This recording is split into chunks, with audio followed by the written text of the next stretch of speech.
আসসালামু আলাইকুম, কেমন আছেন আপনারা? আশা করি ভালো আছেন। আমি কিন্তু আজকে চলে এসেছি খাসির গোশ রান্না করব।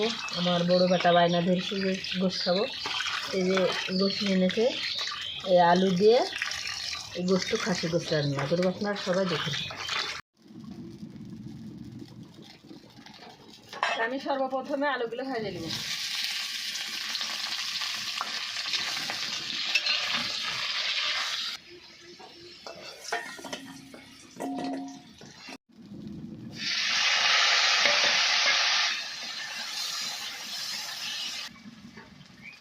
এই যে আমি সব রঙের মশলা দিয়ে দেবো।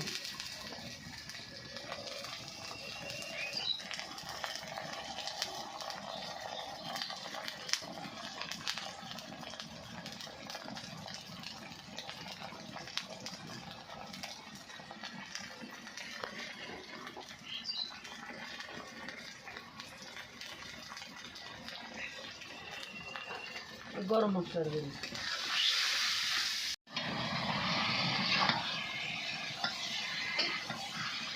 মেলা দিন পর আমি এক খাসির মাংস রাঁধছি। আর এদিক করে যে রান্না হয়ে গেল মাছ, পটল দিয়ে রুই মাছ। আপনার খালেও খাবে না, আমার ফুটুকাটাও খাবে না, আবার ঝামেলা বেশি, আগে থেকে রাঁধতে হয়।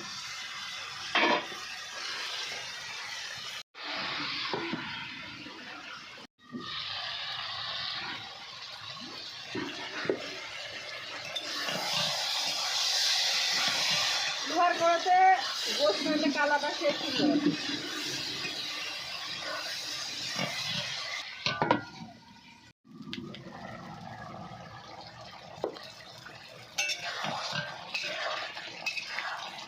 এখন আমি ভাজা আলুগুলো দিয়ে দিই।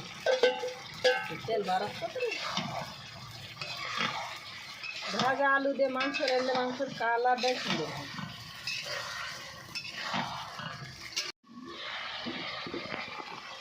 যে আজ আমি খাসির মাংস রাঁধছি, আমার বড় বেটার পছন্দের খাসির মাংস আলু দিয়ে রাঁধছি, আলাদা সুন্দর হয়ে।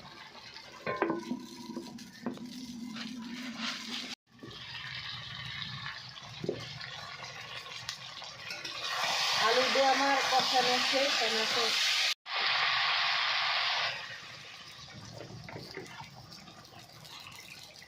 বেশি ঝোল দিব না, কারণ কষানো হয়েছে ভালো।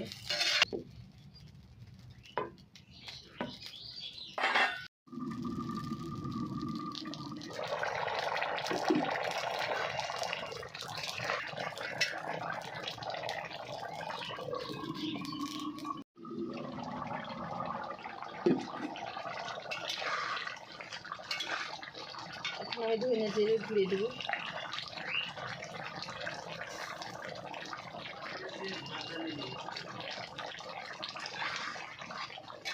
ধনে জিরে গুঁড়োটা শেষ। এই তো আমার খাসির মাংস আলু দিয়ে রান্না শেষ। এই কালারটা কেমন হচ্ছে অবশ্যই জানাবেন। সবাই ভালো থাকেন, সুস্থ থাকেন, আমার এখানে দোয়া করেন। আর অন্য কোনো ভিডিওতে দেখা হবে। আল্লাহ হাফেজ।